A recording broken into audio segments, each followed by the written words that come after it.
Paano na ano?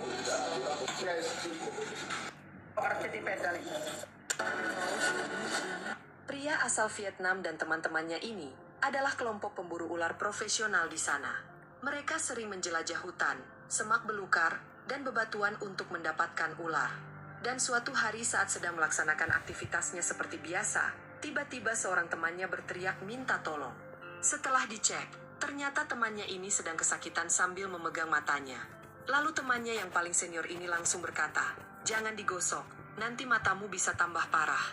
Menurut pengakuan pria yang sedang kesakitan ini, tiba-tiba ada cairan menyembur ke matanya ketika dia sedang melihat-lihat ke atas pohon. Lalu, temannya yang paling senior ini segera memberikan pertolongan pertama dengan menuangkan air putih ke matanya, yang menurut temannya, jika tidak ada luka di mata, maka pertolongan pertama menggunakan air putih akan sangat membantu.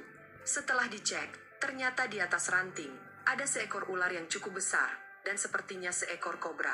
Ular ini ternyata berkamuflase dengan baik, dan sekilas mata memandang, dia tak terlihat di atas ranting.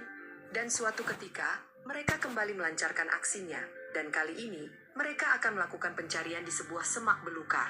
Namun baru saja memulai aksinya, mereka kemudian mendengar sebuah suara yang cukup aneh. Mereka lalu pelan-pelan masuk ke dalam, dan ternyata di dalam ada sebuah lubang, layaknya sebuah gua.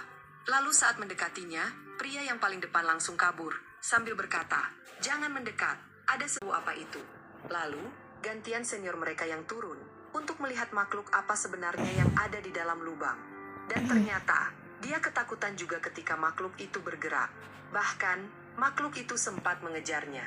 Menurut pria ini, penghuninya adalah seorang wanita, yang sepertinya seorang ODGJ. Bahkan menurutnya, wanita itu memegang sajam, yang siap melukai siapapun yang mendekat. Lalu mereka pun memutuskan untuk mundur, dan selanjutnya akan melaporkannya ke pihak berwenang. Pria asal Kakek ini sedang memungut beberapa biji emas. Dia melihat segerombolan tentara mengamatinya dari dekat. Agar tidak memicu kemarahan para tentara, dia berpura-pura mengambil sesuatu, tetapi sebenarnya menyembunyikan sebuah batu. Saat para tentara menodongkan senjata ke arah kakek itu dengan cepat melemparkan batu ke arah ranjau darat yang berada di depan para tentara itu yang membuat kabut asap. Komandan lalu berteriak memerintahkan serangan dan menghujani kakek itu dengan peluru. Kakek itu segera mengangkat perisai untuk menghindari cedera fatal.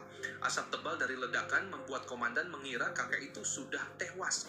Dia segera mengirim seorang tentara untuk memeriksa. Namun, sebelum tentara itu berjalan lebih dekat, sebuah ranjau mendarat tepat di atas kepalanya. Sang komandan kemudian